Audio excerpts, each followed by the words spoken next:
Leave it all behind. Kilala si Matthew bilang tax collector. Mayaman, may pinag-aralan, at mataas ang social status sa kanilang bayan. Pero marami ang galit sa kanya dahil hindi maganda ang track record ng tax collectors nung panahong iyon. Kung isa ka kasing tax collector para sa Roman Empire, given na nangungurakot ka at pinagsasamantalahan ang kapwa mo Jews. Imagine na lang yung gulat ng mga kasama ni Jesus nang tawagin niya si Matthew na sumunod sa kanya. Ano? Sa tingin ba niya iiwanan ng isang tax collector ang lahat ng kayamanan niya para maglingkod sa isang di kilalang karpintero? Pero ganito nga ang ginawa ni Matthew. Iniwan niya ang kanyang trabaho at sumunod kay Jesus. Lahat ng ginhawa sa buhay, binitawan. Lahat ng pagsubok at paghihirap para kay Lord, pinagdaanan. Paano kaya ito nagawa ni Matthew? Ano kaya ang nakita niya para makonvince siyang talikuran ang ini-enjoy na kayamanan? Nakita ba niya ang majesty and authority ni Jesus? May kumurot ba sa kanyang puso at nagsabing si Jesus ang Mesaya na matagal nilang hinihintay? We can only make guesses kung anong tumatakbo sa isip niya ng mga panahong iyon.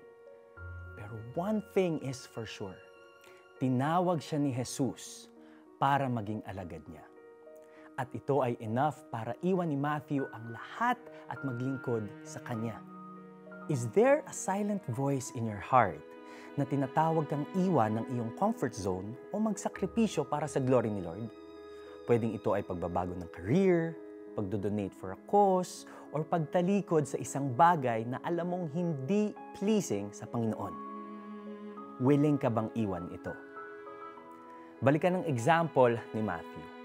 Between Jesus at lahat ng kanyang earthly riches, Matthew chose the right thing to leave behind. Let's pray.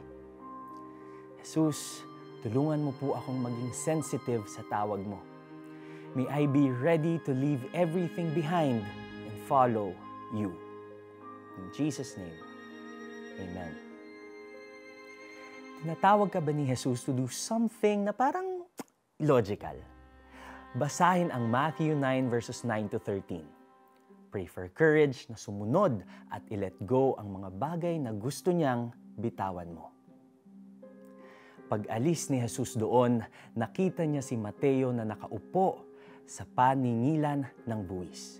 Sinabi ni Jesus sa kanya, "Sumunod ka at maglingkod sa akin." Tumayo nga si Mateo at sumunod sa kanya. Mateo 9, verse 9. Mahirap, masakit, mabigat, pero kung ano man ang nawala sa'yo, always remember, at the end of the day, worth it yon para kay Jesus. At magpapasalamat ka na may nawala dahil mas malaki ang nagain mo. Tiyon ay si Jesus.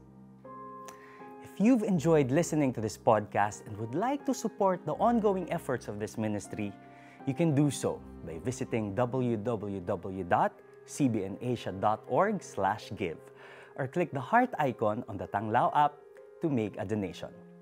Thank you. Ako po si Neo Rivera. God bless.